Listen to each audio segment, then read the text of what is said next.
was him. He needed them to know it was him.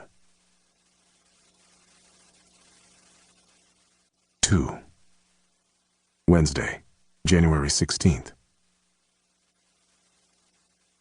The dream returned. Her little boy had come back to her with a smile that melted her heart and made her long for the chance to hold him just once more. They were by the shore, near the Nantasket Motel south of Boston, where they'd spent a week every summer of his life. Just the three of them. The perfect young family. She tried to run to him, but the ground slipped beneath her feet like a great terrestrial treadmill. She called out to him, begged him to come to her, but he just smiled. A foghorn blared in the background. She called to him again, pleading with him to say something, anything, to her. His lips were moving, but the foghorn grew louder, drowning him out. He was slipping away, and she could feel her panic growing. She opened her eyes. The dream was gone, but the foghorn droned on, beating in time to the dull throb in her skull until she reached over and grabbed her phone. She looked at the caller ID, recognized the number, and was instantly awake. "Yeah, it's Steele." She listened for a moment, her heart rate climbing, the blood pumping through her body, clearing away the last of the dream fog as anticipation took root. "Okay, I'll be there." She hung up and looked over at the body next to her, a silhouette draped in a sheet. For a moment it brought to mind all the crime scenes she'd worked over the years.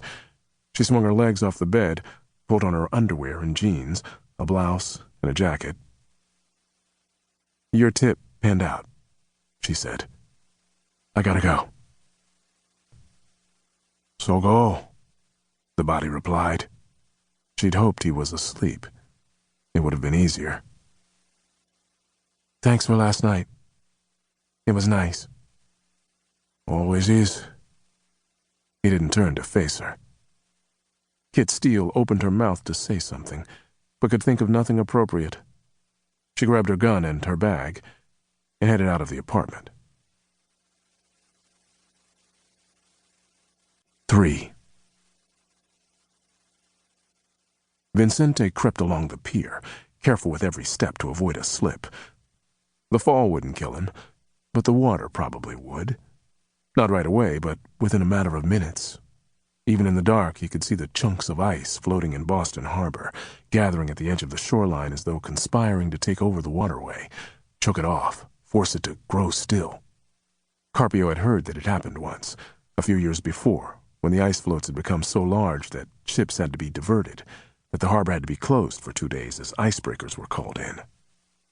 He was the hunted now. Every newscast flashed his picture and pleaded with the public to join the chase, to feed the police information regarding his whereabouts.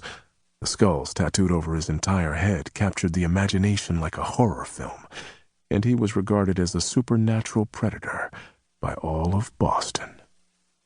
It was understandable, given the carnage he'd brought down upon the surrounding area. What none of them understood was that everything up to now had been a prelude. He was growing stronger, and he would continue to take his revenge until he'd killed as many as he could.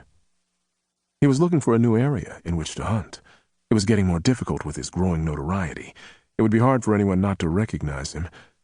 Images of the dead and blood and bones and carnage covered his entire body. Even his eyeballs had ink in them, 2 crosses flanking both irises. He could keep his hood up, but that wouldn't work to hide his identity for long. He'd now taken to sleeping during the days and hunting at night in the deserted areas of Boston, where his work would attract less attention. The pier ran along the side of the harbor in what was known as the Seaport District. It was a patchwork of high-end developments at the edge of South Boston, just across Fort Point Channel from the financial district and downtown. 5 years before, it had been a wasteland of warehouses and parking lots, but now it was the hottest growth area in the city. A dozen high-rises were already up, with a mixture of office space and luxury condos nestled around the federal courthouse, which for a decade had been the area's lonely architectural sentinel. 7 more complexes were under construction, and the shoreline was pocked with construction sites. It was a perfect hunting ground. There was enough development to provide prey, but it was still new enough that there were few people who walked the streets at night. He'd had little luck on this night.